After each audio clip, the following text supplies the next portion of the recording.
What up, you guys? It's your girl Jade, and welcome to another episode of The Juice Box, where we keep it real juicy for you, for the real people, okay? So today, of course, it's February. Happy February. This is the month where we highlight amazing black individuals, African American individuals, Aboriginal individuals who made crazy impacts on society. And who do I want to touch on today? I want to touch on Harriet Tubman because she is from my city, and that is Baltimore, Maryland, and a lot of people don't know that. So I'm here to spit some major true facts about the Queen, Harriet Tubman. So let's get it. Harriet Tubman, she ran away without even telling her own husband. She was married. Her husband treated her just like the slave master. He said, if you run away, I'm a snitch on you. So she ran away. She didn't tell her own husband she was leaving. She decided to come back. Okay, so after she ran away the first time, she came back to Maryland over 13 times and emancipated 70 more enslaved individuals. She came back for her husband. He had already remarried and everything. She had to keep it moving. She was hurt, but she said, it's all good. I ain't worried about that thing no more. Next stop, her niece. Her niece was married to a free white man.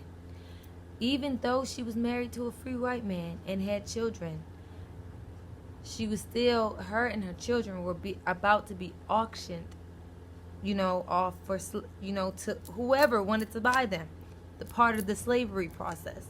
So when Harriet heard about this, she decided to go and grab them and free them herself.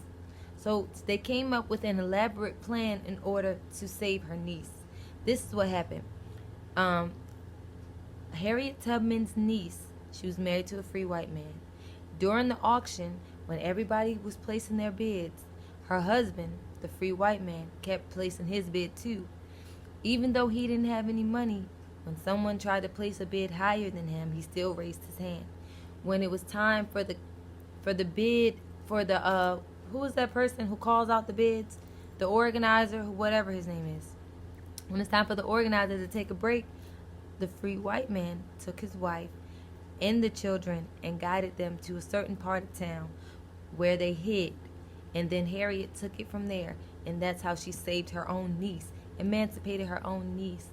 She emancipated her own elderly parents. Her parents were so old, for one, and they had worked so hard, of course, from being enslaved, that they couldn't walk to freedom.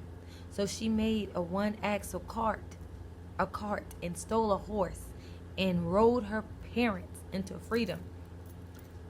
That's amazing. That's incredible. Another thing that she did, in 1863, Harriet Tubman became the first and only African American woman to plan and lead a military raid during the Civil War. And she emancipated over 750 enslaved people during this military raid. That is incredible. She planned the whole thing, and she led the rebellion. And not only that, she stood at about 5 feet, so she was a very short woman with a big spirit. How did she do it? After she emancipated 750 people during that military road, this is a quote by the late and great Harriet Tubman.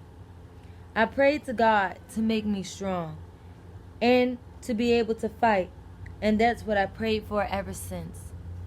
Great words from a great leader, a great woman who knew that she could accomplish anything as long as she had the Most High. So, thank you, Father, for sending Harriet and her spirit. We appreciate you. This is true Black history, and I'm glad that I got to share some amazing true facts about Harriet Tubman that a lot of people probably do not know. So, definitely do some more research about Harriet if you haven't already. She's an amazing individual, and she will never be forgotten. Happy February.